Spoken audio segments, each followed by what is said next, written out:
नमस्कार। इन खबर में आपका स्वागत है। मैं विद्याशंकर तिवारी हूँ। कोरोना का कहर थमने का नाम नहीं ले रहा है। अब जो डर है वो ये कि जो बाहर से आए यानी कि विदेशों से आए उनमें तो कोरोना के जो लक्षण मिले और पुष्टि हुई उसका इलाज चल रहा है, बट जिन लोकल लोगों से वो घुले मिले उनमें जो कोरोना के संकेत मिलने लगे हैं, इससे जो है सरकार के हाथ पांव फूले हुए हैं और सभी प्रदेश सरकारों को उसने अलर्ट मोड में रखा है। अभी गाजियाबाद में कल एक केस मिला था, उसको तो राम मनोहर लोहिया अस्पताल में भर्ती कराया गया, लेकिन उसकी पत्नी और बच्चों को वहाँ के जिला अस्पताल में रखा गया है। इसी बीच में खबर ये आई कि उत्तम नगर में भी एक शख्स को कोरोना के लक्षण मिले हैं और इसके बाद तो सरकार को हलकान होना ही था, क्योंकि इसके साथ ही उत्तम नगर वाले केस के साथ ही पुष्ट मामलों की जो संख्या है वो 31 हो गई है। अब ऐसे ही ये थाईलैंड की यात्रा से लौटे थे जिनमें ये मिला है, यानी कि अभी तक ईरान और इटली था, ईरान, इटली, दुबई, जहाँ से कि लोग आए और कोरोना को फैलाया, और अब ये थाईलैंड का केस माना जा रहा है कि वहाँ से ही आए थे।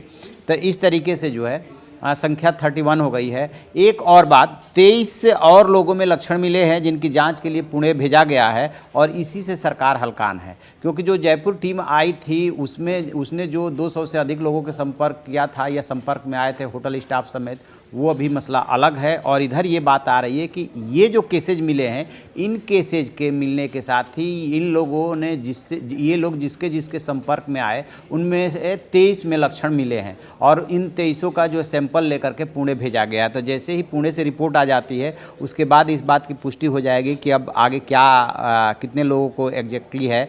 अभी तक संक्रमण के शक में जो है 3452 लोग हैं और उनके सैंपल को जांच के लिए भेजा गया है। जैसा कि केंद्रीय स्वास्थ्य मंत्री डॉक्टर हर्षवर्धन ने कल बताया था कि 28,000 से अधिक लोग पे वो सरकार नज़र बनाए हुए है कि मतलब इसमें ऐसा लग रहा है कि इसमें से कुछ लोग हो सकते हैं, क्योंकि ऐसे 1 से 2, 2 से 3, 3 से 4 जैसे जैसे संपर्क में आते जाते हैं वैसे वैसे संख्या बढ़ती जाती है। तो इसमें ऐसा नहीं है कि आप एक दूसरे के संपर्क में आए तभी जाकर के वो ट्रांसफ़र होगा, यानी कि उसका जो क्षेत्र है उस क्षेत्र में जो भी आएगा और वो कोरोना का वायरस वहाँ पर टेबल पे, पेन पे, कागज़ पे, कहीं पे घर पे भी पड़ा है तो वो ट्रांसमिट हो सकता है, ऐसी संभावना है। तो यही वजह है जिसकी वजह से सरकार परेशान है कि अब यदि लोकल लोगों में ये फैलने लगा तो फिर संभालना बहुत मुश्किल हो जाएगा। और जैसा कि दिल्ली और एनसीआर से रिपोर्ट आई, आगरा, हैदराबाद, जयपुर वगैरह वगैरह, बस केरल में जो मिले थे केसेज और जिस तरीके से केरल सरकार ने तीनों को आइसोलेशन में रख करके और उसका इलाज किया और तीनों ठीक हो गए थे, वही एक पॉजिटिव संकेत है। माना ये जा रहा है कि जैसे जैसे जो गर्मी बढ़ेगी तभी जा कर के वो कंट्रोल होगा। तो भारत के लिए तो ये मुफीद हो सकता है। ये बात अलग है कि 2 दिनों से बारिश हो रही है कि तापमान जब तक टेम्परेचर नहीं बढ़ेगा तब तक गवर्नमेंट के लिए कंट्रोल करना मुश्किल हो जाएगा।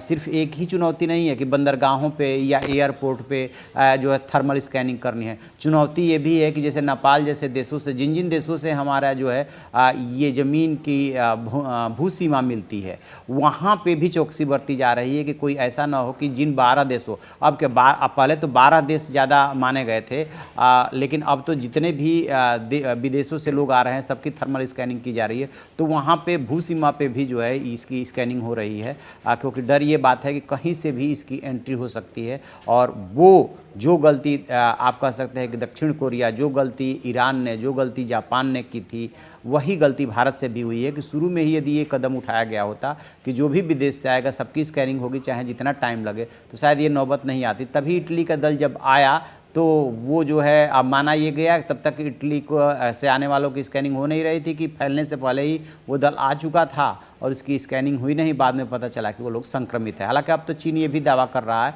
कि उसके यहाँ से आउटब्रेक जरूर हुआ है कोरोना, बट कहाँ से ये फैला, कहाँ से वायरस आया, इसके बारे में दावे के साथ कुछ नहीं कहा जा सकता। एक नाम इटली का लिया जा रहा है कि इटली से ये वायरस आया। जब तक रिसर्च के बाद किसी नतीजे पे नहीं पहुंचते तब तक दावे के साथ कुछ कहा भी नहीं जा सकता, लेकिन कह सकते हैं कि लक्षण ठीक नहीं है। हमें और आपको सबको एहतियात बरतना होगा। दिल्ली में जैसे 5वीं तक के स्कूल बंद कर दिए गए हैं और भी प्रदेशों में बंद किए जा रहे हैं एहतियातन, लेकिन सवाल ये है कि क्या क्या चीज़ बंद करेंगे, ऑफिस बंद करेंगे, स्कूल बंद करेंगे। जब ये सब सारी चीज़ें, दुकानें बंद होगी, प्रतिष्ठान बंद होंगे, तो स्वाभाविक सी बात है कि अर्थव्यवस्था को जो है गहरी चोट लगेगी। वैसे भी चीन से हमारा इतना व्यापार है, ख़ास तौर से मेडिसिन और टेक मोबाइल क्षेत्र में, कि वो प्रभावित होने लगा है। और डर इस बात का हो गया है कि यदि ये लंबा खिंच गया तो अप्रैल में बड़ा संकट खड़ा हो सकता है। किसके लिए? मेडिसिन के लिए, किसके लिए? मोबाइल के लिए। जिन जिन चीज़ों के लिए हम निर्भर है चीन पे, जैसे कि कच्चे दवाइयों के लिए जो कच्चा माल आता है वो चीन से ज़्यादातर आता है, 70% तक आता है, वो प्रभावित होने लगेगा। इसीलिए गवर्नमेंट ऑफ इंडिया ने जो है बहुत सारी दवाइयों के निर्यात पर प्रतिबंध लगा दिया। चलिए देखते हैं आगे क्या होता है। आप ऐसी खबरों के लिए देखते रहिए हमारा डिजिटल चैनल इन खबर। Thank you. इन खबर चैनल को सब्सक्राइब करें और बेल आइकन दबाना ना भूलें।